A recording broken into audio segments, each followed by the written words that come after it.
తెలుగునాట కార్మిక వర్గం ఫాదర్ను పిలిపించుకున్న ఏకైక కార్మిక నేత ఆయన. ఉభయ తెలుగు రాష్ట్రాల్లో ఏదైతే R&B, irrigation, Panchayati Raj, national highways, municipal, Nagar Sagar project వంటి చోట వేతన స్కేల్స్ గాని, ఉద్యోగం పర్మనెంట్ గాని, ఇతర సౌకర్యాలు గాని, పెన్షన్ గాని లేకుండా తీవ్రమైన శ్రమ దోపిడికి గురవుతూ ఒక బానిసలాగా పనిచేస్తున్న ఆ అసంఘటిత కార్మికుల తరపున నిలబడి ఎన్నో వీరోచిత పోరాటాలు, సంఘటిత పోరాటాలు నిర్మించి ఆ కార్మికులకు అందరికి pay scale, prince benefits, pension, ఉద్యోగం పర్మనెంట్ వంటి హక్కులను అన్నిటిని సాధించగలిగాడు కమ్యూనిస్ట్ లక్ష్మి. అందుకే ఆయన ఆప్యాయంగా ఫాదర్ ని పిలుచు. ఆయన పుట్టింది హైదరాబాద్ సంస్థానంలో, హైదరాబాద్ నగరం. ఆయన 1935లోనే ఆర్గనైజేషన్ ఫర్ డిప్రెస్ పీపుల్ అంటే అణిచివేతకు గురవుతున్న ప్రజల హక్కుల కోసం ఆయన ఒక సంస్థ స్థాపించారు. హిందూ సోషల్ లీగ్ అని మరొక సంస్థ. ఆ సంస్థ ద్వారా వెనుకబడిన ప్రజలకు సాంఘిక సేవలు, సాంఘిక కార్యక్రమాలు జరిగాయి. అంతేకాకుండా ఆయన ఏదైతే హైదరాబాద్ లో ఏర్పడిన మొట్టమొదటి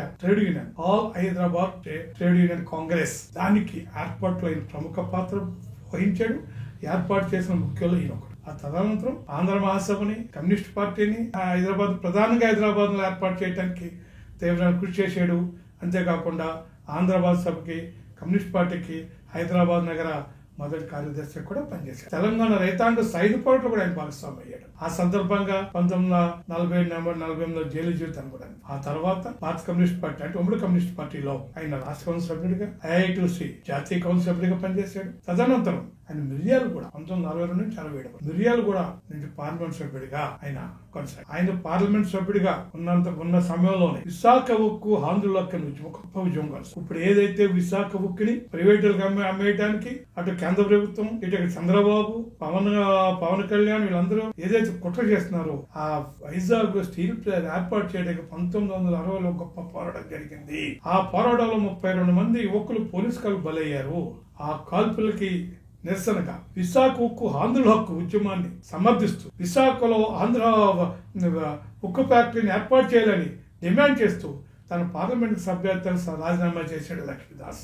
తదనంతరం హైదరాబాద్ లో CPM పార్టీ ఏర్పాటు చేయడంలో కమిటీ MS స్వామితో కృషి చేశాడు. తర్వాత లక్ష్మీదాస్ CPM హైదరాబాద్ నగర కార్యదర్శి వర్గ సభ్యుడిగా, CITU హైదరాబాద్ నగర అధ్యక్షుడిగా, CITU ఉమ్మడి ఆంధ్రప్రదేశ్ కార్యదర్శి వర్గ సభ్యుడిగా ఆమానంతం ఆయన జీవితం ఈ వర్క్ ఛార్జ్ ఎంప్లాయీస్, NMRలు, క్యాజువల్, కాంట్రాక్ట్ వర్కర్స్ రకరకాల పేరుతో శ్రమదోపిడికి గురవుతూ కార్మిక వర్గం కోసం, ప్రధానంగా అసంఘటిత కార్మిక ఆయన కుంటుందిగా అవిశ్రాంత కృషి చేశాడు, ఆ జన్మాంత కృషి చేశాడు. అందుకే ఆయన్ని ఫాదర్ అనంత ఆప్యాయంగా, అభిమానంగా ఉమ్మడి ఆంధ్రప్రదేశ్ కార్మిక యోధుడికి, ఆ కమ్యూనిస్ట్ నేతకి, ఆ ట్రేడ్ యూనియన్ లీడర్కి, ఆ తెలంగాణ రైతాంగ సాయుధ పోరాట వీరుడికి CPM తెలంగాణ రాష్ట్ర 4వ మహాసభ సందర్భంగా 4 సలాములు తెలియజేసుకుంటూ మీకు అందరికీ ధన్యవాదాలు.